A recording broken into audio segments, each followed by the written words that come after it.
now have an opportunity in order that their questions can be informed on what's in the review. Now, what I would say is, Secretary of State, are you happy to... Mr. Speaker, we have followed... You want an answer from me, Mr. Speaker, and I will give you this, and I will certainly give you this. We have followed the procedure of the last Defence Review when the Shadow Defence Secretary was a Defence Minister. I was the Shadow Defence Secretary at that time. We had no advanced copy of the Defence Review. We were not offered a briefing, which I've offered him and the other front benches. I am really concerned to ensure that this House has proper access to this. We've been following convention. You're quite right, Mr. Speaker, the copies of this Defence Review are in the Vote Office, as is established procedure. They would be normally available when I sit down following the statement. In these circumstances, Mr. Speaker, and following your encouragement, I would like through you to suggest that members of this House, in advance of the statement I'm proposing to make, do now have access so they can see it before I rise. I thank the Secretary of State for that, and I'm sure members will receive the copies as we speak now. Right, that completes that urgent question. I'll let the front benches change over.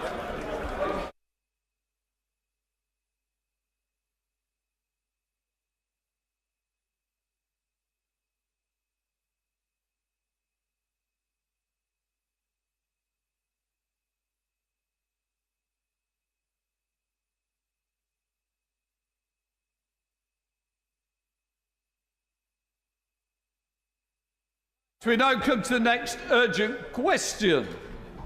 Chair of the Select Committee, Tam Singh Desai. Thank you, Mr. Speaker. I rise to ask the Secretary of State for Defence if he will make a statement on the future of the UK's nuclear deterrent. Minister. Thank you, Mr. Speaker. I'm grateful to my honourable friend and the Chair of the Defence Select Committee for this chance to set out the Government's total commitment to the UK's nuclear deterrent, which has been the bedrock of our national security for nearly 70 years.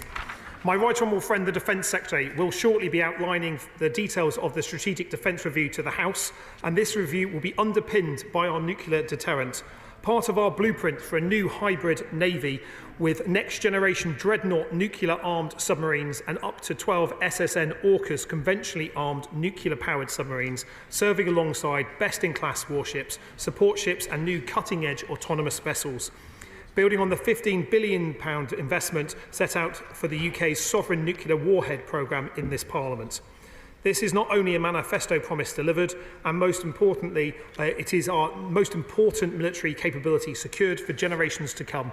This investment will also deliver a defence dividend of highly skilled, well-paid jobs across the country, with our nuclear warhead programme alone creating and sustaining over 9,000 jobs, along with thousands more in supply chains. To ensure the demands of our nuclear programme can be met, we are working closely with industry partners, aiming to double defence and civil nuclear apprentice and graduate intakes. This will mean 30,000 apprentices over the next 10 years. Part of this historic renewal of our nuclear deterrent and our communities across the country. Mr. Speaker, the first duty of every government is to keep its people safe. And in a more dangerous world, peace and security are best achieved through deterrence and preparedness. As the son of a Royal Navy submariner myself, can I thank our outstanding submariners who patrol 24/7 to keep us and our allies safe. But we know that threats are increasing and we must act decisively to face down Russian aggression in particular. Our nuclear deterrent is the ultimate guarantor of our security. The Defence Secretary will momentarily make a statement to give further details, but these are only possible because of the Government's historic decision to increase defence spending to 2.5% of our GDP by 2027, the largest sustained increase in defence spending since the end of the Cold War. This Government has the will, the plan and the means to secure the nuclear deterrent for generations to come. We are making Britain secure at home and strong abroad. Thank you. Select Committee, Tamrajit Singh Desai. Thank you very much, Mr. Speaker. I thank the Minister for his response and indeed your good self for kindly granting this urgent question.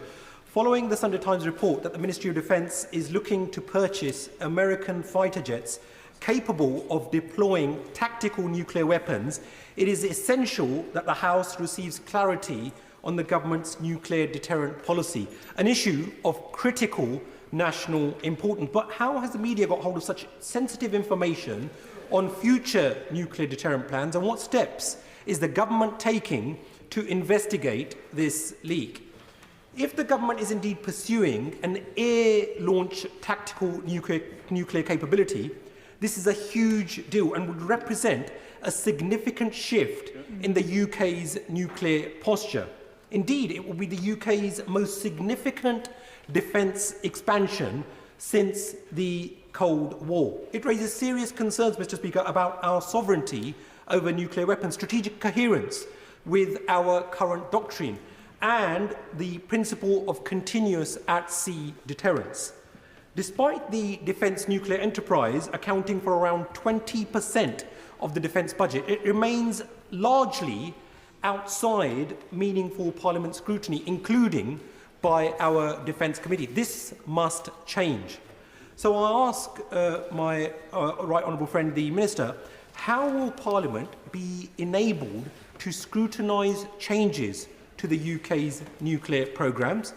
Have discussions taken place with the US, and what role would they play in this capability? Thirdly, can the Minister confirm that the UK will retain full operational control over any nuclear weapons? And also, Mr. Speaker, given that tactical nuclear weapons lower the threshold for use, what assessment has been made of the risks of escalation? Can the Minister confirm that only the Prime Minister would have authority to use them, and only in extreme self-defence? And finally, has there been consultation with NATO allies on this potential shift? Mr. Speaker, decisions of this magnitude must be transparent. The future of our nuclear deterrent must be based on clarity, credibility, and above all, British control. Thank you very much. Minister.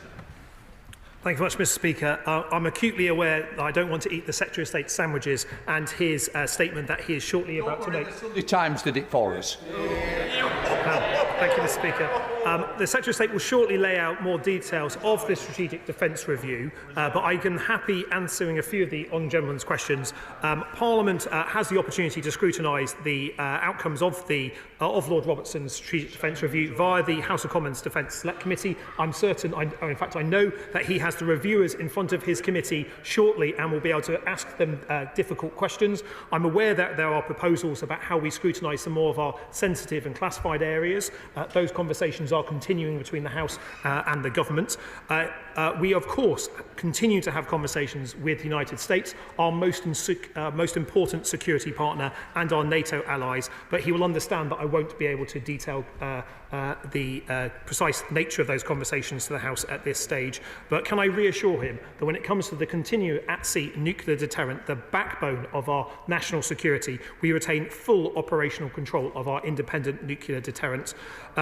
Certainly, it is the first duty, as I mentioned in my earlier remarks, of any government to keep our country safe, and the nuclear deterrent is our ultimate guarantor of our national security and our safety, and I can confirm that only the Prime Minister has the power to launch nuclear actions in this respect.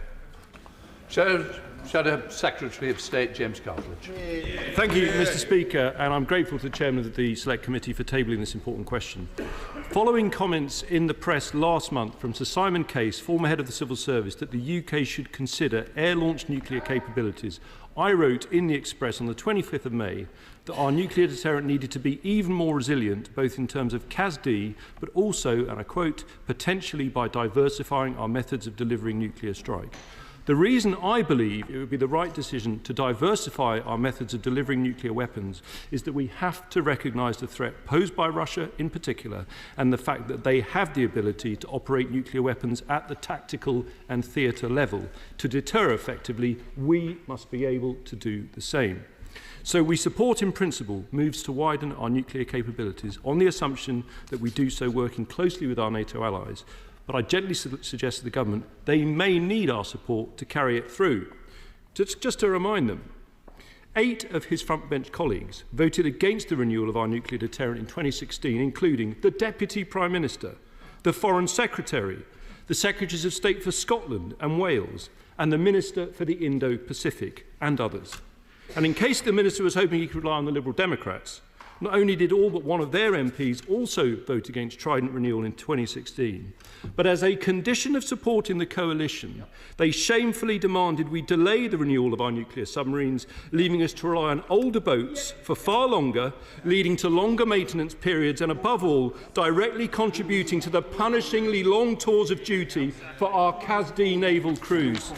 Now, Madam Speaker, having had the privilege to serve as the Minister responsible for nuclear and to chair the Defence Nuclear Board, I understand why the Minister needs to choose his words carefully. But can he at least recognise that 204 days for a patrol is far too long, and that in addition to any plan to diversify the deterrent launch method, we need to ensure our strategic CASD enterprise has an effective and productive industrial base, delivering faster maintenance times? Finally, can he confirm what the estimated cost will be of delivering an air launch option and by when he would expect it to be in service? Thank you, Madam Deputy Speaker. Can I say again, put on record my thanks to all those members of our Royal Navy who go out on patrol, not just on our Vanguard-class submarines, but also on our Astute-class boats and the previous T-class boats that defend our deterrent while at sea. They guarantee our security by ensuring there is a continual at-sea nuclear deterrent every single day and have done for over 70 years. Every single member on this side of the House were elected on a manifesto commitment with a triple lock for our nuclear submarines. First, that we will continue to support the continued at-sea nuclear deterrent that this government does. Secondly, that we will build 4 Dreadnought-class nuclear submarines at Barrow, which we are committed to deliver. And thirdly, that we will maintain and provide all the upgrades required for the continued at-sea nuclear deterrent. Indeed, that includes the renewal of our sovereign warhead, which the Defence Secretary will get to when he makes his statement on the Strategic Defence Review later today. I'm absolutely determined that we will guarantee our national security and working across government in order to deliver that. Meg Hillier. Thank you, Madam Deputy Speaker, and I congratulate my honourable friend, the Chair of the Defence Select Committee, for securing this important urgent question.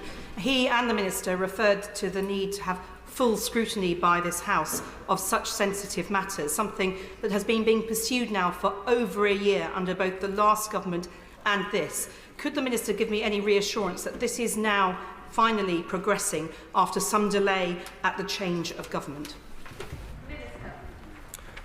Madam Deputy Speaker, yes, I can. The Defence Secretary has, I believe, is open to those conversations. There may still be a difference of opinion about the best way of scrutinising some of our most sensitive matters, but he is open to that conversation. I would encourage the Honourable Lady to continue her conversations with the Defence Secretary. Liberal Democrat spokesperson Helen Maguire. Thank you, Madam Deputy Speaker. We're facing a once-in-a-generation set of threats, including an imperialist Putin and a completely unreliable President Trump, who we cannot depend on to support our defence. Our nuclear deterrent remains the best and ultimate guarantor of the UK's security. We need to ensure that it meets the scale of these challenges, so it's right that the Government is looking at ways to guarantee its effectiveness. Clearly, delivering the Dreadnought class on time is a crucial part of this, and I welcome the update the Secretary of State provided regarding these timescales before recess. Looking ahead, it's important that this House understands what the purpose of any future addition to our nuclear deterrent would be. Can the Minister outline what discussions his department has had on how further additions to the deterrent would positively bolster the UK's security? Thank you, Madam Deputy Speaker. Firstly, can I say to the Honourable Lady that the United States remains the UK's most important security partner. No two nations on earth are as integrated in our defence, intelligence and communication systems as the United States and the United Kingdom. That is a position that this government intends to continue with, because it is in our national interest to make sure that we remain strongly connected with our partners in the United States. I'm very open to conversations around how we bolster our deterrence. Indeed, I believe the Defence Secretary, when it comes to his statement on the Strategic Defence Review, may have more to add on this matter. Debbie Abrahams. Thank you, Madam Deputy Speaker. I absolutely recognise and support the increase in defence spending and the reasons behind that.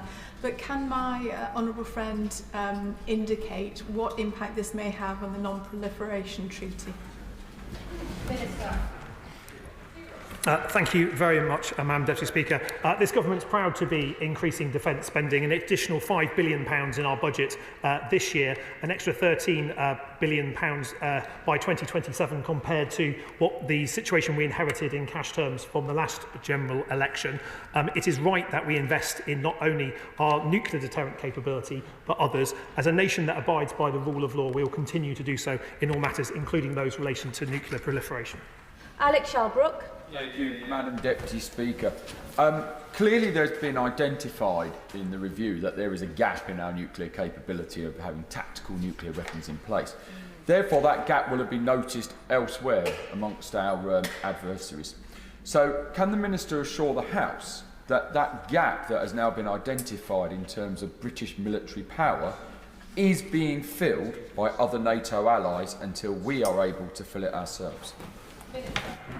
I thank the right honourable gentleman for his question. It is absolutely vital that as a NATO first defence policy that this government has, that we support and are enabled by our allies, especially those in NATO. We will continue to do so. The Strategic Defence Review may set out words in that regard, and I don't want to get ahead of the Defence Secretary's statement, so I won't give those before he does here. Calvin Bailey.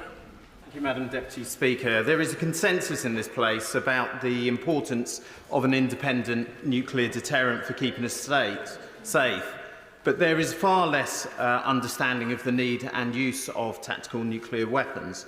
Does my honourable friend agree with me that we need to foster a much better understanding of how the logic of deterrence works and how it can be and is being undermined by countries like Russia, because only then can we explain why our nuclear deterrence needs to change in order to remain effective for protecting us? Yes, sir. A fundamental part of the Strategic Defence Review conversations that Lord Robertson and the review team have been having since the Labour government came to power is how we reinforce the concept of deterrence and why the concept of deterrence is so important to our security. Our armed forces, some of the best in the world, have capabilities that should deter any aggression. We will be further enhancing that with the announcements made that the Defence Secretary will be making shortly in the Strategic Defence Review, because we want to deter aggression, but if necessary, we need to have the capabilities in order to defeat it, and that is what the Defence Review that will be announced shortly will detail to the House. Sir Julian Lewis. Thank you, Madam Deputy Speaker. As this is the issue that brought me into politics many decades ago, it's an absolute pleasure to hear the full-throated commitment of both the government and the Liberal Democrats to the strategic nuclear deterrent. If the future of the American commitment to NATO were not in doubt, we would not need to think about tactical nuclear weapons ourselves, because this role has always been fulfilled by US tactical nuclear weapons allocated to the defence of NATO.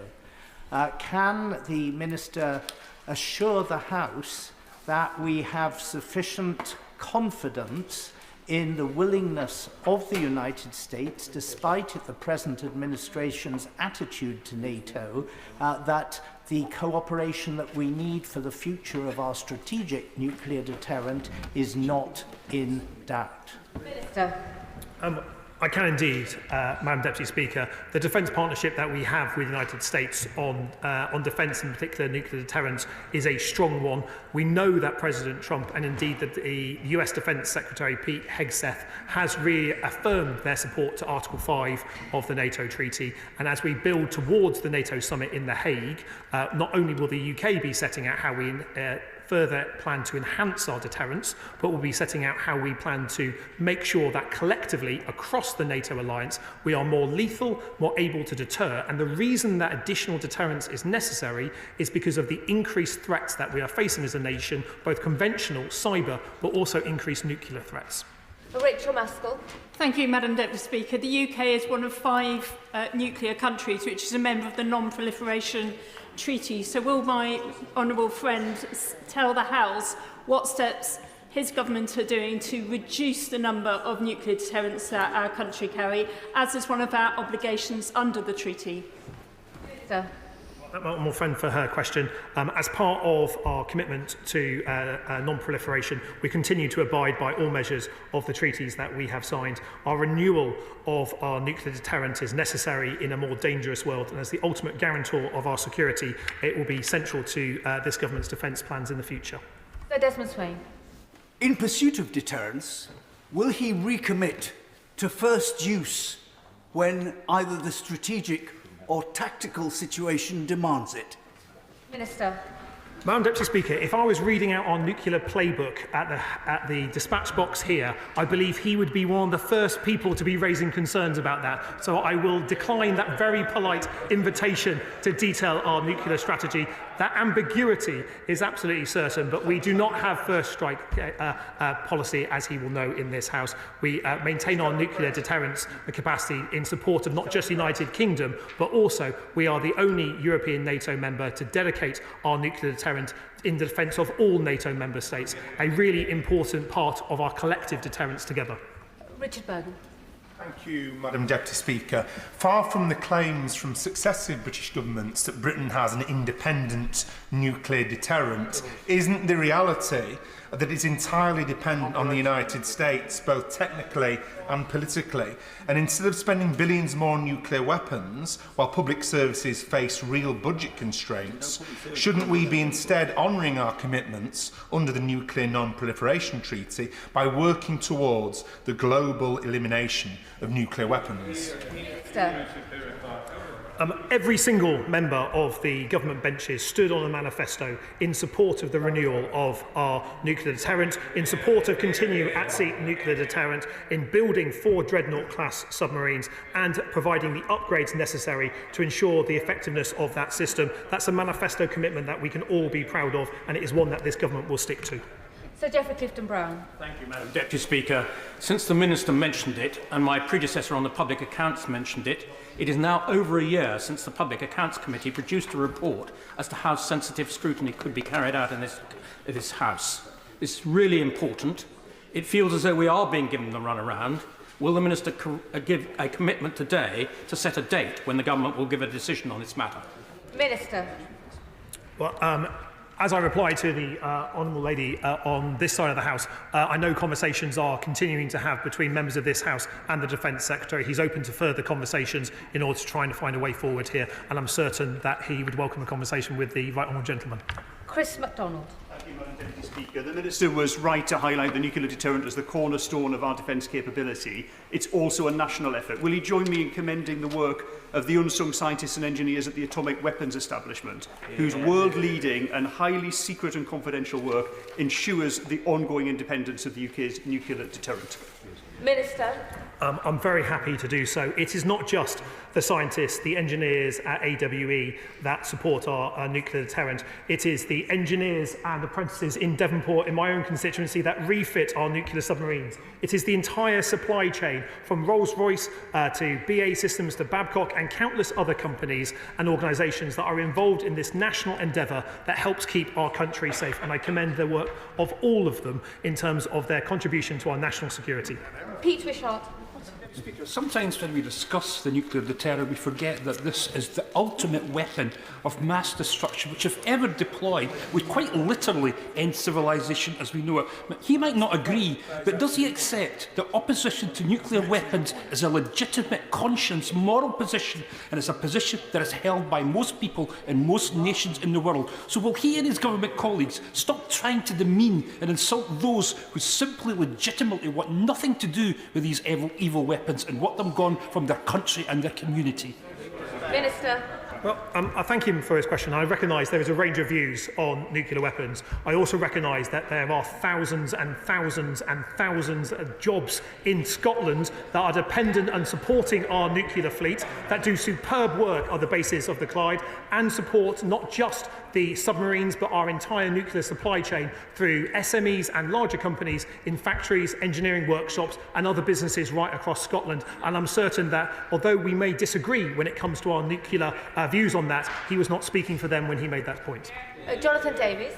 Madam Deputy Speaker, earlier this year, along with a cross-party delegation of MPs on the Armed Forces Parliamentary scheme, I visited Faslane, which was a very important visit for me because the nuclear reactors on the V-boats are made in my constituency. But what was particularly concerning was to hear about the deployments which are now lasting over 200 days, and that is totally unacceptable. Can the Minister tell us what steps he's taken to reduce the length of those deployments now while maintaining our continuous at-sea nuclear deterrent? Minister. As a government, we are seeking to renew the contract between the nation and those who serve. And in particular, if we look at those submariners who are involved with our nuclear patrols, reducing the length of those patrols is a key part of what we have to do. One of the aspects that I can say to the honourable gentleman in this House is the investment that is going into our nuclear submarine refits, because ensuring that we can refit the submarines in time, on schedule, on budget, is absolutely essential in making sure that we can rotate between these 4 boats, because previous governments delayed renewing our nuclear boats. We are taking the decision to support the Dreadnought renewal, which will absolutely provide the cutting-edge capabilities necessary for our nuclear deterrent to continue in the future. And I commend all those involved in our nuclear enterprise, from engineers to the submariners that serve on our submarines, for keeping our country safe. Sir Bernard Jenkin. Thank you, Madam Deputy Speaker. Would the Minister agree that any party that aspires to government in this country should really be committed to our independent nuclear deterrent wholeheartedly and unambiguously, which I'm afraid wasn't always the case when we had a coalition under the Conservatives because of our coalition partners, but I'm very pleased that they have repented now. But isn't it absolutely extraordinary that a party that now presents itself as some kind of alternative government can't even send a single member of Parliament to sit in this House while we are debating this existential issue for the security of our country? Can I say to him, I agree with him, that any party aspiring to government must understand not just how dangerous our world is, how the threats are increasing, how our nuclear deterrent is the backbone of our national security, but also to be part of those conversations. And I note that the party he refers to are absent from this debate here today. Chris Vince.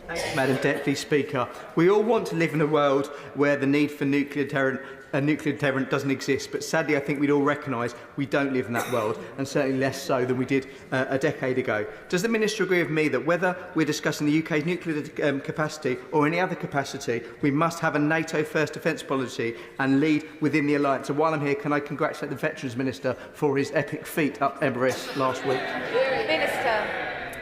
Madam Deputy Speaker, this gives me a moment to thank and to celebrate the work of the Veterans Minister for completing Operation Mountain Goat, the speed climb of Everest. I have to say I commend him and all those who did so on that aspiration to raise £1 million for veterans charities. It's something I think on a cross-party basis we can get behind, but it's absolutely essential that we continue to support our national security, and the more that we can do that on a cross-party basis, the more that the power of our deterrence is something that we can shout loudly and proudly about, especially when it relates to directing increased defence spending at UK companies, creating jobs nationwide and using defence as an engine for growth that it truly is. Mike Martin.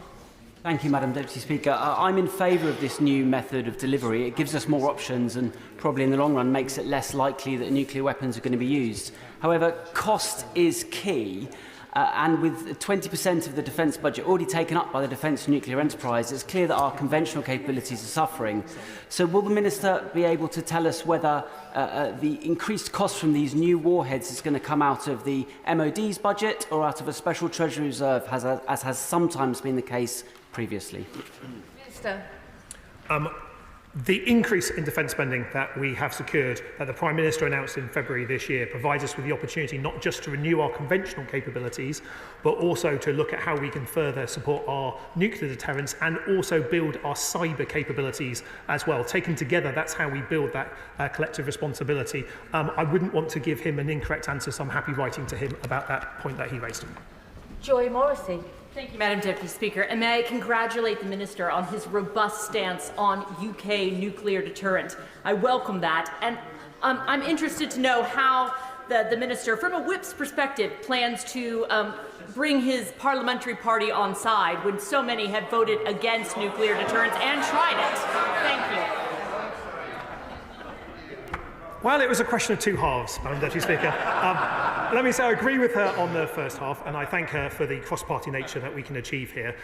It is a source of great pride to all the ministers in the Ministry of Defence that our strong support for our nuclear deterrent and our national security was in the Labour manifesto, that manifesto enjoyed incredible support at the last general election, and not only are we able to bring forward a strategic defence review that will update our capabilities, we're also able to bring forward our spending commitment to spend 2.5% on GDP to April 2027, 3 years before anyone thought that possible. It is thanks to that brave decision by the Prime Minister that we're able to renew our capabilities and increase our deterrent capability as a country.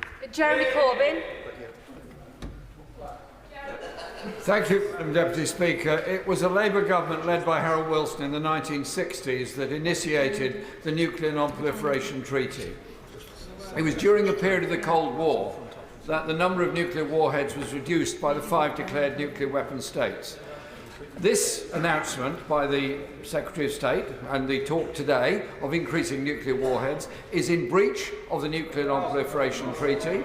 It's at variance with the global ban concept of getting rid of nuclear weapons. And could he tell us, how is the world made more safer by the ability to destroy it more times over than exists at the present time? Where is the strategy for nuclear disarmament? Where is the strategy for peace? Minister. Well, I thank the right honourable gentleman for his question, and I recognise it comes from a really heartfelt and personal belief in nuclear disarmament. On this side of the House, we do support international disarmament obligations to the ultimate goal of a world without nuclear weapons and to its obligation to pursue negotiations in good faith on effective measures relating to nuclear disarmament. But I would gently say to the right honourable gentleman and to all members of this House that we are facing increased nuclear threats as a nation, not just from those established nuclear powers, but from the risk of proliferation of nuclear technologies, especially as technology becomes more mobile and more portable and more miniaturised. It is precisely for that reason that that was featured as part of the Strategic Defence Review that the Defence Secretary will detail further shortly. Ben Obsujecti. Speaker, we're not due to hit 2.5% for 2 years, and 3% is by no means guaranteed. With the continuous at-sea deterrent ring fence, spending on conventional forces is well under 2% and in the bottom third of NATO countries. Introducing an air-launched nuclear weapon into our arsenal is a significant change to our doctrine and fundamentally might change the way all our forces operate. We spend less on defence than other NATO nations with a nuclear deterrent, so when will we achieve parity regarding spending on conventional forces specifically? Minister. Well, I thank him for his questions, and I'm actually reasonably normally impressed with him on defence matters. But let me say politely to him on this. We have £5 billion extra in the defence budget in this financial year, thanks to the decisions taken by the Prime Minister and the Chancellor. By 2027, we'll have over £13 billion in cash terms compared to the situation that his party left in this. And when it comes to increasing defence spending, we're doing it 3 years earlier. And it's worth reminding himself that the last time this country spent 2.5% on defence was under a last Labour government, something his party never achieved for a single day when they were in power. John Cooper. Thank you, Madam Deputy Speaker. The most mobility operations require an element of surprise, and the government certainly achieved that by delivering news of the return of tactical nuclear weapons through the medium of the Sunday Times. That marmalade dropper moment set aside, what impact will the apparent purchase of F-35 Lightning fighters from America have on the GCAP project, a project we are putting together with Italy and Japan, or should I wait for the you read it here last Strategic Defence Review? Minister. In the spirit of the day, I suggest he waits for the Defence Secretary's statement, which is very coming soon. I'm very aware, when you go to a gig, you want the main act, not the warm-up act, so I look forward to him speaking in due course. Right, that completes the urgent question. We'll let the benches more or less in the position it should be. Right, we now come to the statement. Secretary of State for Defence, John Healey. Thank you, Mr. Speaker. With permission, I would like to make a statement on the Strategic Defence Review, and I have laid the full 130-page review report first before this House. I'm grateful to be able to do so. I'm grateful to be able to make this statement, Mr. Speaker, on the first day back from recess. Mr. Speaker, the world has changed. We must respond. The SDR is our plan for change for defence. A plan to meet the threats we face, a plan to step up on European security and lead in NATO, a plan that learns the lessons from Ukraine, a plan to seize the defence dividend from our record increase in defence investment to boost jobs and growth throughout the United Kingdom, and a plan to put the men and women of our armed forces at the heart of our defence plans. Better pay, better kit, better housing. Through the SDR, we will make our armed forces stronger and the British people safer. And I'd like, Mr. Speaker, through you, to thank those who led the SDR. Lord Robertson of Port Ellen, General Barons, and Dr. Fiona Hill, the politician, the soldier, and the foreign policy expert, as they say themselves in their foreword. They have put in a huge effort alongside others. This is a first of its kind, externally led review, a process in which we received 8,000 submissions from experts, individuals, organisations and MPs from across the House, including the Shadow Defence Secretary. I thank them all, and I thank those in the MOD who have contributed to this SDR. This is not just the government's review, it is Britain's defence review. And so the government endorses the SDR's vision, accepts its 62 recommendations, which will be implemented. Mr. Speaker, the threats we face are now more serious and less predictable than at any time since the end of the Cold War. We face war in Europe, growing Russian aggression, new nuclear risks and daily cyber attacks at home. Our adversaries are working more in alliance with one another, while technology is changing the way war is fought. We are in a new era of threat, which demands a new era for UK defence. And Mr. Speaker, since the general election, we have demonstrated that we are a government dedicated to delivering for defence, committing the largest sustained increase in defence spending since the end of the Cold War. £5 billion extra this year, 2.5% of GDP in 2027, the ambition to hit 3% in the next Parliament. But, Mr. Speaker, there can be no investment without reform. And so we are already driving also the deepest reforms to defence in 50 years.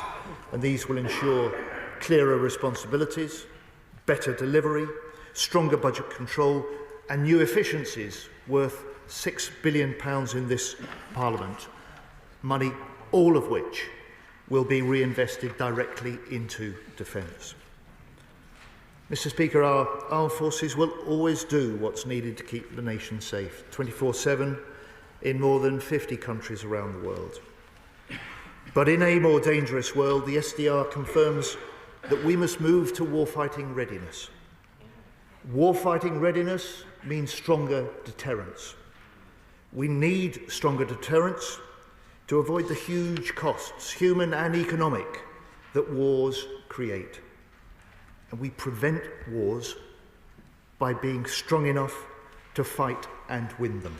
And that is what has made NATO the most successful defence alliance in history over the last 75 years. So, Mr. Speaker, we will establish a new hybrid navy by building Dreadnought, AUKUS submarines, cutting-edge warships and new autonomous vessels. Our carriers will carry the first hybrid air wings in Europe. We will develop the next generation RAF with F-35s, upgraded Typhoons, 6th-gen GCAP and autonomous fighters to defend Britain's skies and to be able to strike anywhere in the world. And we will make the British Army 10 times more lethal by combining future technology of drones, autonomy and AI with the heavy metal of tanks and artillery. Mr. Speaker, for too long, our army has been asked to do more with less. We inherited a long-run recruitment crisis, 14 Tory years of cuts to full-time troops. Reversing this decline will take time, but we are acting to stem the loss now and aiming to increase the British Army to at least 76,000 full-time soldiers in the next Parliament. Mr. Speaker, for the first time in a generation, we are a government who want the number of regular soldiers to rise. And on homeland, Mr. Speaker, this is a government that will protect our island home. We'll do so by committing £1 billion in new funding to homeland air and missile defences, by creating a new cyber command to defend Britain in the grey zone, and by preparing legislation to improve defence readiness. Mr. Speaker, as Ukraine shows, a country's armed forces are only as strong as the industry that stands behind them. So this SDR begins a new partnership with industry, with innovators and with investors. We will make defence an engine for growth. An engine for growth to create jobs and increase prosperity in every nation and every region of the UK. Take our nuclear enterprise. We will commit £15 billion in investment into the Sovereign Warhead Programme in this Parliament, supporting over 9,000 jobs. We will establish continuous submarine production through investments in Barrow and in Derby that will allow us to produce a submarine every 18 months, allowing us to grow our nuclear attack submarine fleet to up to 12 submarines, supporting more than 20,000 jobs. And on munitions, we will invest £6 billion in this Parliament, including for 6 new munitions factories and up to 7,000 new long-range weapons, supporting nearly 2,000 jobs. Mr. Speaker, the lives of workers in Barrow or Derby or Govan, where I was with the Prime Minister this morning, are being transformed not just by this defence investment, but by the pride and purpose that comes with work, that comes with defence work. And in the coming years, more communities and more working people will benefit from the defence dividend that this brings. And Mr. Speaker, Ukraine also tells us that whoever gets new technology into the hands of their armed forces fastest will have the advantage. So we will place Britain at the leading edge of innovation in NATO. We will double investment into autonomous systems this Parliament.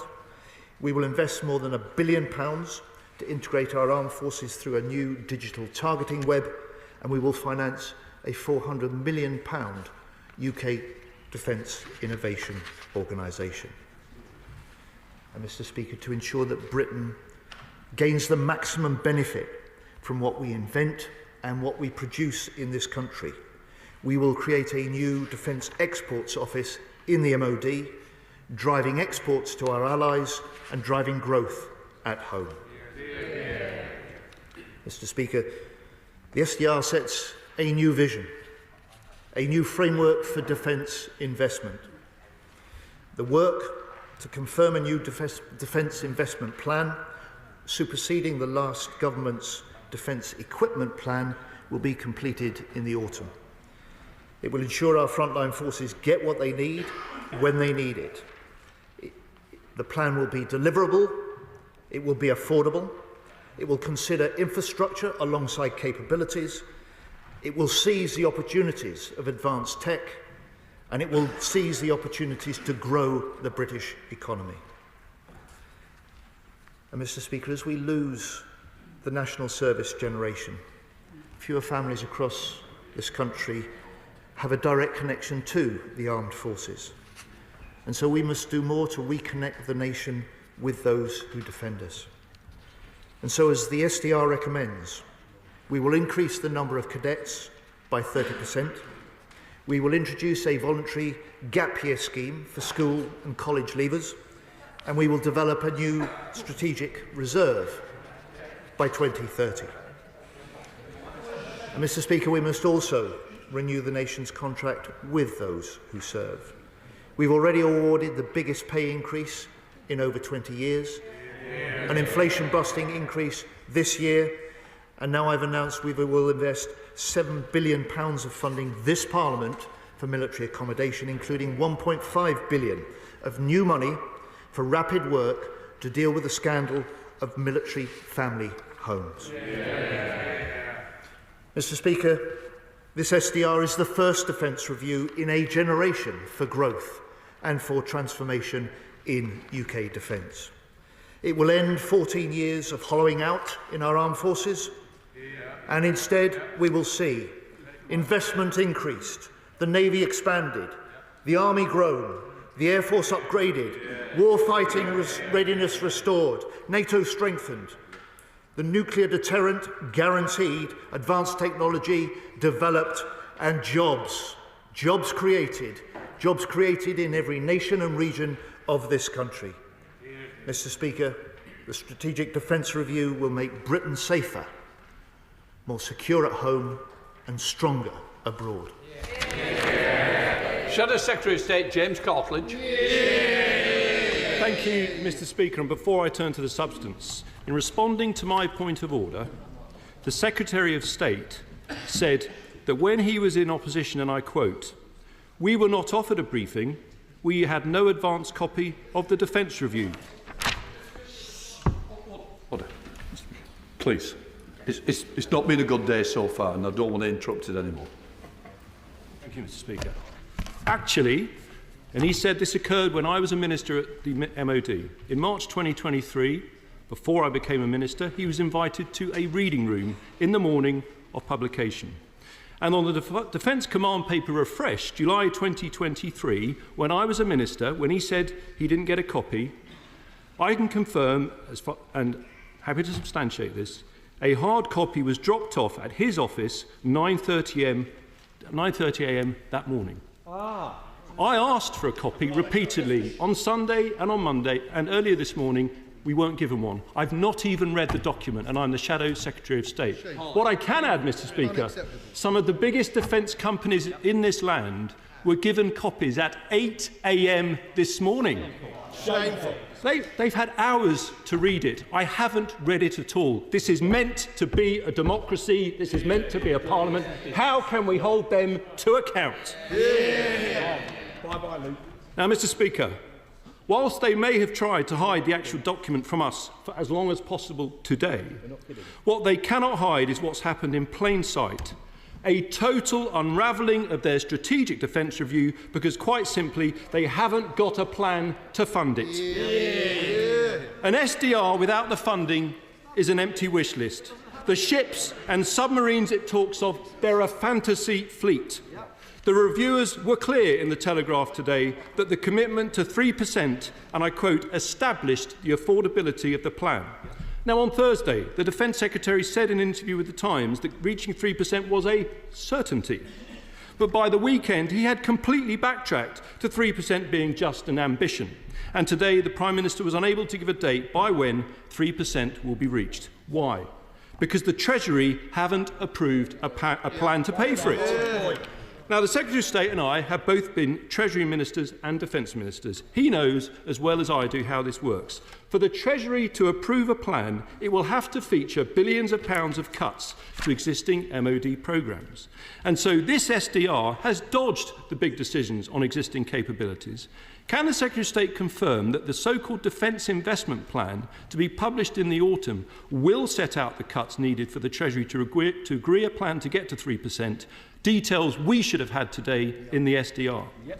Can he also confirm that the total budget for new measures announced in this SDR over the next 5 years is less than £10 billion, less than we'll be spending to lease back our own base on Diego Garcia? Isn't this the hard truth? The government are unable to guarantee the money our armed forces need, but the one plan they can guarantee is the one to give billions to Mauritius for land we currently own freehold. And can he finally tell us what percentage of the payment to Chagos will be met by the MOD? He's never told us before. So let me suggest an alternative path to him, Mr. Speaker. First, guaranteeing to hit 3% and doing so this Parliament, not the next. Secondly, getting a grip on our welfare budget rather than competing with reform to expand it. Thirdly, saving billions by scrapping their crazy Chagos plan. That is a plan to back our armed forces and make our country stronger than the party that actually last spent 3% in 1996. The terrible shame of this SDR unravelling is that this was an extraordinary... Well, in between, it was a Labour government that came in 1997. I don't know what they're laughing about. The terrible shame of this SDR unravelling, Mr Speaker, is that this was an extraordinary opportunity to overhaul our armed forces in a world of growing threats. Only yesterday, we saw the Ukrainians once again demonstrating with their audacious attack on Russian nuclear bombers how profoundly war has changed. Yep. And yet, it is true, some of the best long-range, one-way attack drones used in Ukraine have not been built by Ukraine, but by UK defence SMEs. We are actually incredibly well placed to be a leading nation in the development of uncrewed forces. But, Mr Speaker, how many military drones have the government actually purchased for our own military since the general election? Written answer to me, Mr Speaker, the answer, not 3,000, not 300, 3. They've purchased 3 reconnaissance drones since the election and not a single one-way attack drone. That's the reality. Because for the past year, the Treasury have used the SDR to effectively put MOD procurement on hold. Absolutely shameful when we need to rearm and pace at scale. But at least the Secretary of State for Defence knows how the rest of the country feels totally let down by the Chancellor of the Exchequer. But if there's one capability that matters more than any other, Mr Speaker, it's people. We agree on the critical importance of recruitment and retention, which is why I did so much of the work to buy back the defence estate so that we can actually rebuild it and rebuild substandard defence accommodation. But the army is down by 1,000 since the election. So if this government really wants to address recruitment and retention, would it not be total madness to scrap the legislation protecting our Northern Ireland veterans from a new era of ambulance-chasing lawfare? Surely, Mr Speaker, nothing could be more damaging for morale and recruitment and retention than to once again pursue our veterans for the crime of serving this country and keeping us safe from terrorism. To conclude, Mr Speaker, the Secretary of State says he wants to send a strong message to Moscow, but the messages he's sending are profoundly weak. Surrendering our fishing grounds for an EU defence pact that doesn't offer a penny in return. Surrendering the Chagos Islands to the delight of China and Iran, and surrendering our army veterans to the lawyers. To cap it all, and after so much hype, producing a damp squib SDR that is overdue, underfunded and totally underwhelming. Our armed forces deserve a lot better than this. Secretary of State. Mr Speaker, I see the way the world is changing. I see the way the Chancellor is fixing the economic foundations after the 14 years of failure under the Conservative government, and I have to say to the House, I have no doubt that we will meet our ambition to hit 3% of spending on defence in the next Parliament. It is something that the Prime Minister this morning reinforced. He said that the SDR can be delivered because our commitment to 2.5% was built into the terms of reference. And he said this morning, we are committed to spending what we need to deliver this review. He talks about unfunded promises. He knows about unfunded promises. His drone strategy was unfunded. It was 12 pages with more pictures than words. His munitions strategy was unfunded, and it was even unpublished. And his commitment, and his party's commitment to 2.5% on defence was never in government budgets. It was a gimmick launched 4 weeks before they called the election. They dither, we deliver. Mr Speaker, on the Diego Garcia, I'll just say this to the Shadow Defence Secretary. This deal is a great investment in the defence and intelligence base that we share with the Americans. It is essential for activities that cannot be undertaken elsewhere, that we do not undertake with any other nation. It is a deal worth 0.2% of the defence budget. The US backed the deal, NATO backs the deal, Five Eyes backed the deal, Australia backs the deal. India backs the deal. So how, on this national security issue, have the opposition got themselves on the wrong side? Mr. Speaker, as far as this SDR goes, this is the defence moment of a generation. With threats increasing, defence spending rising, we have now a plan for transformation. A plan that will link the best of advanced technology with the heavy metal of our platforms. A plan that will drive the defence dividend to increase jobs and business support across the country, and a plan that puts people in defence right at the heart of our defence plans for the future, with increased pay, better housing and better kit to do the job to deter our adversaries in the future. Chairing the Select Committee, Tamanjit Singh Desi. Thank you very much. Mr. Speaker, given the growing instability in Europe and beyond, and the fact that, amongst other things, the UK is the third most targeted nation on the planet in terms of cyber attacks, I wholeheartedly welcome the government's intention to turn the tanker around and increase focus on defence. However, the SDR is only as effective as the SR that will follow this month. So, to ensure that this strategic defence review does not befall the same fate as some of its predecessors, how confident is my right honourable friend, the Defence Secretary, that his and the Prime Minister's ambitions will be fully matched with a completely corresponding ambitious strategic defence review? Secretary of State. My honourable friend raises quite rightly the scale and nature of increasing cyber attacks this country faces. I have to say, Mr. Speaker, I was taken aback when I had the privilege of taking this job 10 months ago to find that in the last year, defence across the piece has been subject to over 90,000 cyber attacks that can be linked directly to other states.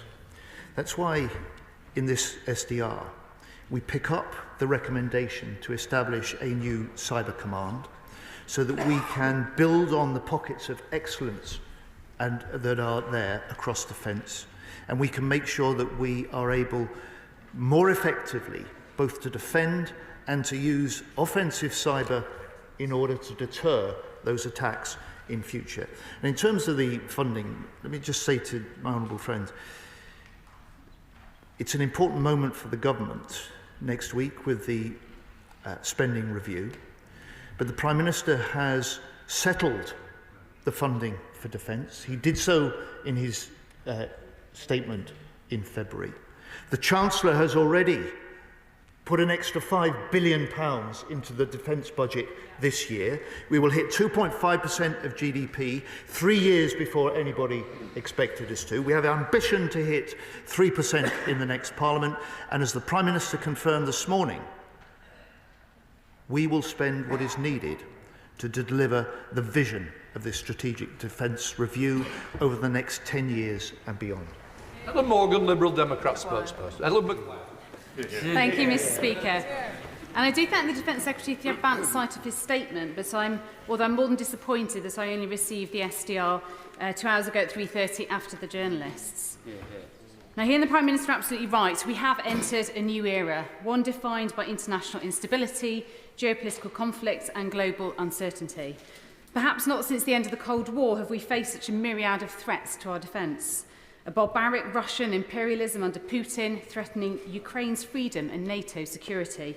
A Trumpian White House defined by its total indifference and even antagonism towards the defence of Europe. And the rising threat posed by China, as well as regional pariah states like Iran and North Korea.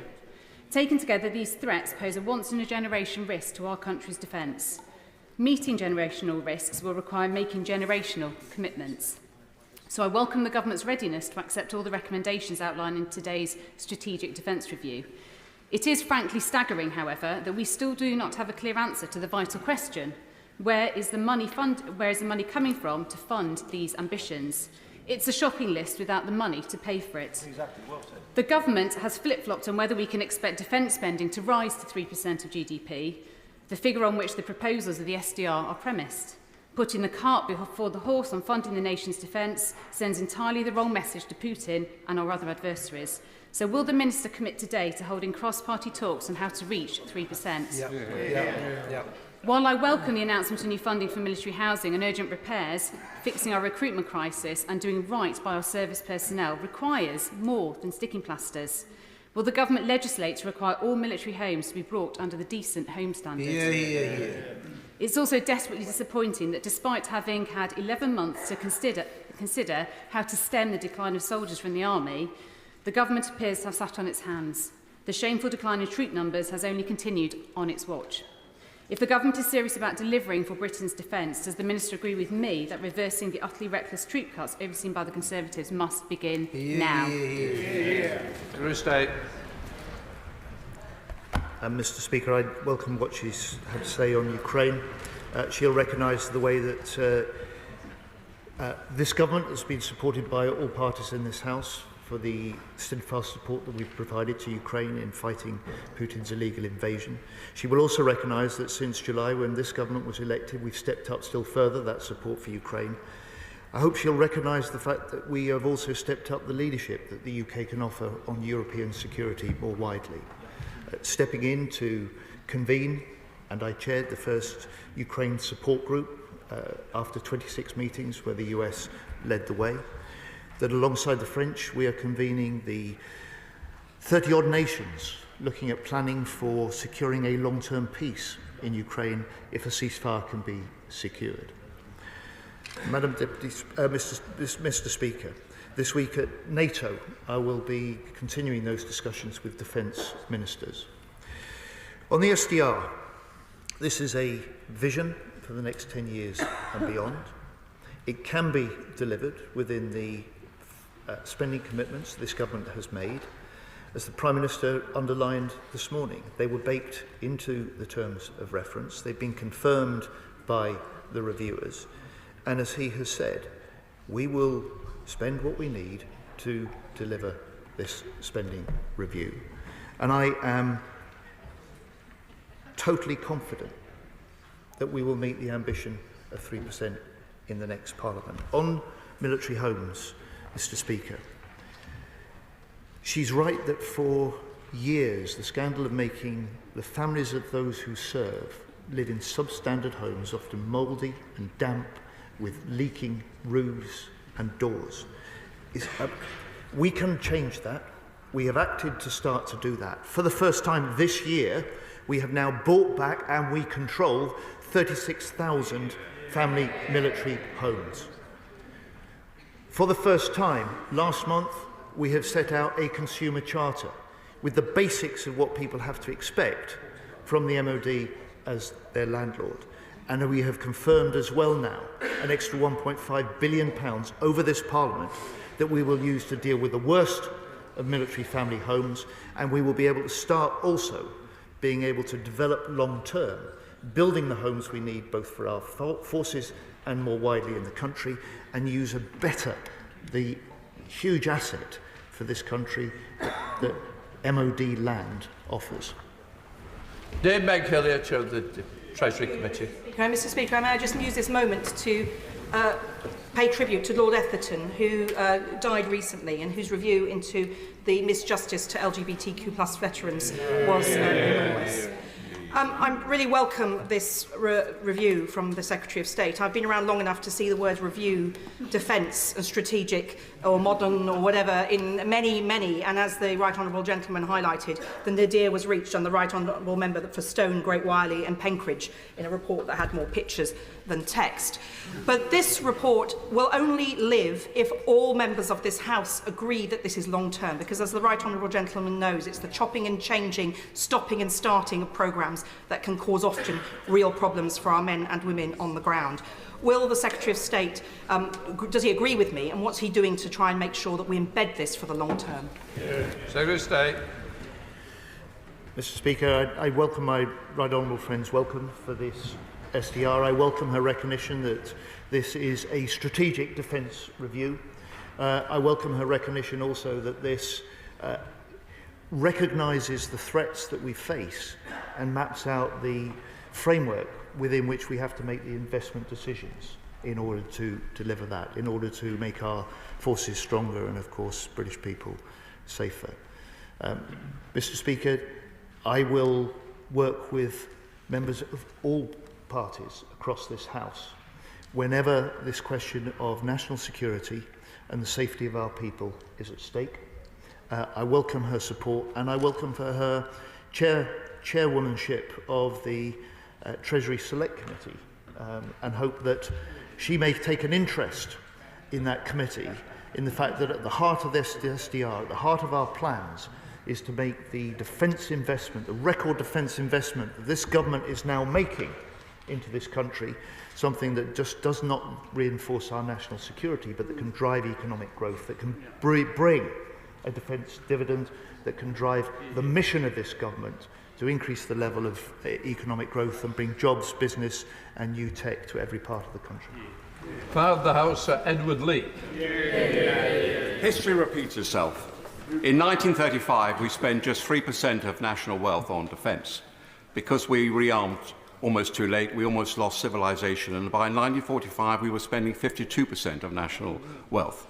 Given that we are facing a crisis in Europe, an unparalleled Russian rearmament, almost as great as Germany in the 1930s, will the Secretary of State now do the right thing by history and commit to this House a firm commitment to 3.5%, not as an ambition, but by a set date? Secretary of State. Well, Mr. Speaker, I'm surprised the right honourable gentleman, given the points he makes, has not welcomed two things. First of all, the historic increase in defence spending this government has already put in. An extra £5 billion in this, our first year in government alone. He'll remember when his party came to power in 2010, they cut defence spending by £2 billion in that year. But also the commitment and plan to increase spending to 2.5%, 2 years, in 2 years' time, and to 3% in the next Parliament, an ambition that I'm confident we'll hit. Can I say to him this? If we are going to meet the challenges of the SDR, if we're going to meet the challenges of reinforcing our industrial base and our armed forces as he urges, he's right also to say that we can't do this alone. We don't do this alone. We're one of 32 nations in NATO. And so the second thing I'm surprised he won't welcome is the fact we now have agreed a security and defence partnership agreement with the European Union that is the first step potentially to allowing us to work with other European nations in the European Union and use some of the financing that may be available in Europe to do exactly as he urges us to. Mr. Speaker, I'm sure the whole House will be under no doubt of just how proud we are in Barrow and Furness to be building the submarines that keep our nation safe. Yeah. The commitment to expanding this country's submarine programme with up to 12 SSN AUKUS boats to be built in our shipyard is the start of the next chapter in that illustrious career. Does my right honourable friend agree with me that defence spending under this Labour government means investment in British companies, in local supply chains and in the very fabric of our communities? Secretary of State. Well, indeed, Madam Deputy Speaker, my honourable friend is right. She's a strong champion for Barrow and for its shipyard. She will know that the investment programme that we have confirmed is about increasing the ability to produce more submarines more rapidly and to reach the point where we can look to design, build and launch a new submarine, a new attack submarine every 18 months. That will allow us to respond to the threats that we anticipate in 10, 20 years' time. It will allow us to meet our NATO commitments, and we will succeed in doing this to the extent that we have a government ready to invest, and we have a town in Barrow and a supply chain across the whole of the United Kingdom of proud workers willing to lend their professional expertise to this production and this most important mission. Securing our nation's defences for the future, contributing to a stronger NATO, and also reinforcing our ability to generate jobs and prosperity, including in Barrow. Lincoln Chop. Thank you. Thank you, Madam Deputy Speaker, and I thank the Secretary of State for his statement. When I worked on these in the Ministry of Defence, all defence reviews had up arrows and down arrows.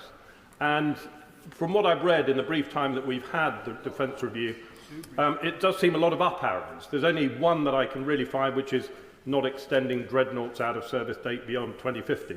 Does the Secretary of State want to roll the pitch a bit and just indicate where capabilities might be de-emphasised or indeed lost? Secretary of State. Madam Deputy Speaker, this is a strategic defence review that sets out a vision and a framework for decisions over the next 10 years and beyond. It could only be delivered because of the increase in defence spending, the historic increase, the largest increase in defence spending this government has made since the end of the Cold War. That is the basis on which we'll make the decisions. That's the basis on which we will deliver the SDR's recommendations. Alex Baker. Deputy Speaker. It's a proud day for us in the home of the British Army to see Labour investing more in defence. More than we saw under 14 years of the Tory government. It's clear to me that we need more innovative financing solutions to support the new defence technologies set out in the SDR, such as the technologies being developed at Cody Business Park in Farnborough, which I visited this morning. Will the Secretary of State support my campaign for a multilateral defence, security and resilience bank to help power more investment, jobs and opportunities in Aldershot, Farnborough and right across the country? Secretary of State. Madam Deputy Speaker, she is proud of the government, she's proud of the SDR, and I have to say we are proud of her as the first Labour MP ever for the town of Aldershot, the home of the British Army, and she serves that community and she serves the Army with great distinction as the town's MP. She is also doing some extremely valuable work on how we start to make sure that we can match the significant increase in public investment, taxpayers' investment in our defence, with more private sources of investment. And I'm following the work that she's doing in developing those ideas very closely, and I'm looking at them very closely as well, as I know my right honourable friend the Chancellor is too. Sir James Cleverly. Thank you, Madam Deputy Speaker. Like many in the House, I've only had a chance to skim read the SDR. Fundamentally, it seems to be heading in the right direction. But why so timid? Why so slow? If, as the Right Honourable Gentleman says, we are facing an era-defining moment, then why not move with the pace that that era demands? Why not commit to 3% in a meaningful timescale to give industry and the forces some serious opportunity to plan and make this a document that is worth its name, rather than just a let's see how little we can get away with to keep the papers happy? Madam Deputy Speaker, I reject that characterisation completely. I'm glad he recognises this is the SDR going in the right direction. It certainly is. He will therefore recognise it is a complete break from what the government that he was a leading member of less than a year ago was presiding over. 14 years of hollowing out and underfunding our armed forces, and ended now. A defence with no vision for the future, that's ended now. A plan to make sure that we can bring the very best of innovative technology to reinforce the strength of our armed forces and the traditional hardware we've got, that ends now. The SDR will deliver that vision. We will deliver it. Calvin Bailey. Thank you, Madam Deputy Speaker. This SDR underpins the reason why I left the Royal Air Force, to be part of a government that takes its commitment to defence and security seriously, and which brings about the end of hollowing out of our armed forces that took place under the last government. The measures taken within this SDR reverse fundamental and damaging delays that the previous government took within our defence programmes, supports our personnel and provides a clear and credible path to meeting the challenges presented to us by Russia. But in the words of General Barrons, the greatest threat to this SDR is in its delivery. So, can my right honourable friend provide us with an understanding of what measures are being put in place to ensure that we deliver the SDR and the defence proposition that underwrites our defence and our security and prosperity? I'm very grateful to my honourable friend and the contribution he makes to debates in this House and to the determination of the Labour government to deliver this SDR. I said in my opening remarks, there cannot be investment without reform, and from day one, reform was a top priority for me as Defence Secretary. It does not bring photo opportunities and front pages, but potentially it brings the results that we need in the future. So we have set up a military strategic headquarters. We have the Chief of the Defence Staff for the first time now commanding the chiefs. We have a new National Armaments Director. We have a single investment budget. We have budgetary control now that was not there before. Madam Deputy Speaker, these are the ways, the reforms in place, the further reforms we will drive that the SDR reinforces and endorses. This is the way that we give ourselves the best chance to deliver the vision set out by the reviewers so ably in the Strategic Defence Review report. Madam Deputy Speaker, what is the difference between the Chancellor's black hole and the Defence Secretary accepting 62 recommendations from the SDR without committing the funds to favour them? Because the Prime Minister and the government have committed the funds. We've committed the funds. We built them into the terms of reference that allow this strategic defence review over the next 10 years and beyond to be delivered. That's the confirmed view of the reviewers. That's exactly what my job now as Defence Secretary will be to do. Fred Thomas. Speaker, and I strongly welcome the Secretary of State's support and his leadership in this time of increased threats. We saw over the weekend that Ukraine have managed to destroy, they say, as many as 40 Russian bombers deep inside Russia. That's at a value, they would say, of £5 billion, which is almost as much as we are raising the defence budget by. So we have to get after innovation, and this SDR does that. In particular, I wanted to ask the Secretary of State about page 59, talking about rapid commercial exploitation quickly. It mentions pulling the latest technology into operations, unlocking private equity and venture capital. My question is this: do we need to change the commercial competition laws within the civil service to allow that to happen, or can it already happen? We certainly have to change the procurement system. And the Chancellor and I have already announced at the spring statement the way that we will ensure that the sort of innovation that my honourable friend talks about can move from to contract far faster than we've done before, and that we can make sure that the sort of spiral development that the Shadow Defence Secretary first started to look at in government can actually be pursued and put in place. We will do that. It's part of the procurement reforms that we are bringing in place, because pace, as well as new innovation and new companies that have so much to offer, are part of how we do this in the future. Sir Edmund Smith. Madam Deputy Speaker, can I just say that Mark Rutte, head of NATO, the last few days said that all NATO nations must achieve 3.5% of GDP on defence spending. Now, I heard the right honourable gentleman, a man, by the way, I respect a lot, and he's known me for a long time in this House. I simply say to him, when he said on Saturday, there is no doubt the UK defence spending will rise by 3% by 2034, I nodded in approval and thought, great, they've got a commitment. By Sunday, that appears not to be the case.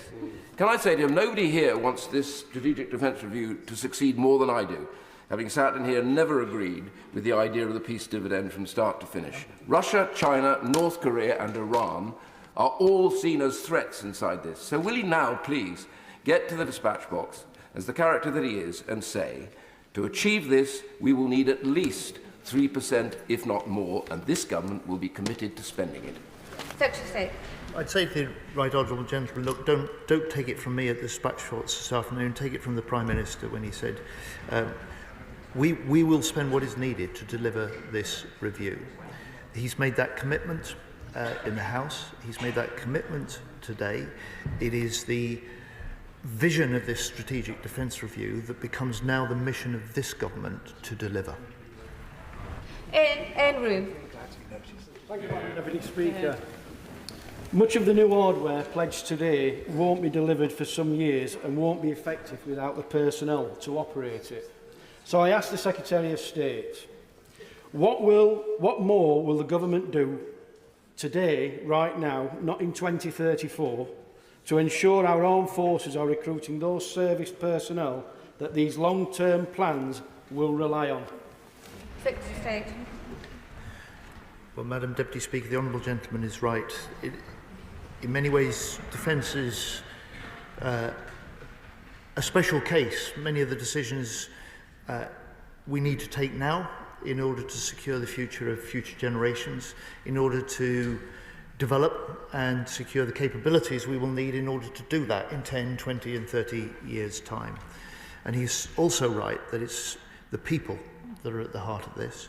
In terms of recruiting into the armed forces, he'll recognise the 14 years of failure and the recruitment and retention crisis that we were left with last summer. He will know that I've removed over 100 of the rules that prevented some people from applying to join the forces. He will know that I've introduced a direct entry for those with cyber talent to join and contribute to our defences. And he will recognise also that we are looking to retain those who are valuable to us, paying better, looking to upgrade the housing, and where needed, special retention payments to deal with it. This is going to take time. We're closing the gap, but I'm determined that we will reverse that long-term decline. And for the first time, this is a government that wants to increase, not see a further cut in the size of our army. Emma Lewell. This review is welcome. Where the last government hollowed out our armed forces, we are rebuilding. Russia's Northern Fleet and China's Polar Silk Road ambitions have seen both countries focus and cooperate in the High North. As the framework nation for the JEF, the UK has limited surface fleet capable of operating in the polar ice. Can my right honourable friend confirm if the new hybrid navy will see this capability scaled up? Secretary of State. Madam Deputy Speaker, I can, and I can also say to my honourable friend, she plays an important part in debates in this House, including on the Defence Select Committee. She recognises that, as we can see from Ukraine, and as we can see from Ukraine, it is the nations that are able to bring together the innovation, the rapid innovation in new technology, with the hardware of established weaponry and platforms that will have the combat edge in the future. I'm determined that Britain will be at the leading edge of innovation in NATO, that our forces will be better equipped in the future, and that we will reform and rebuild our British industry to be able to equip them for exactly that. John Clare. Thank you, Madam Deputy Speaker. I very much welcome the aspirations of this strategic defence review. And I welcome the statement on page 7 where it says we will develop a new defence investment plan. But as the Secretary of State knows, through all the budgets and fiscal events that he sat through, he cannot give this House a categorical assurance over future spending commitments.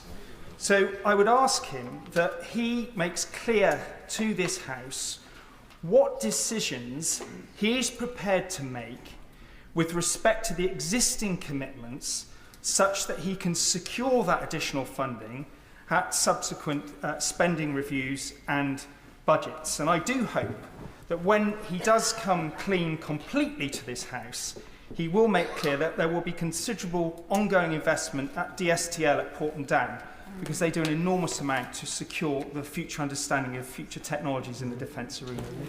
Secretary of State. Madam Deputy Speaker, the delivery of the SDR vision can only be done because of the commitment to increase defence spending this government has made.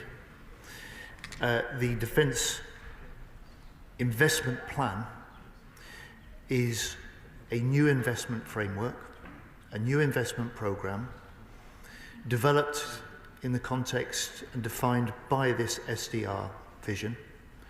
The work on that new investment plan will be completed and published in the autumn.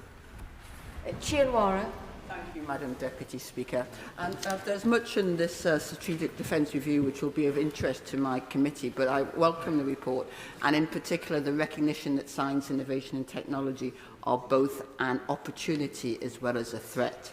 Can he confirm that the numerous references to AI in the report are to a sovereign AI capability, whether publicly or privately developed? And Madam Deputy Speaker, having spent last week in Brunei as part of the Armed Forces Parliamentary scheme, observing the amazing work of the Royal Gurkha Rifles, will he also confirm that despite this tilt back to NATO, he recognises the contribution and strategic importance of this base in the South China Seas? Secretary of State.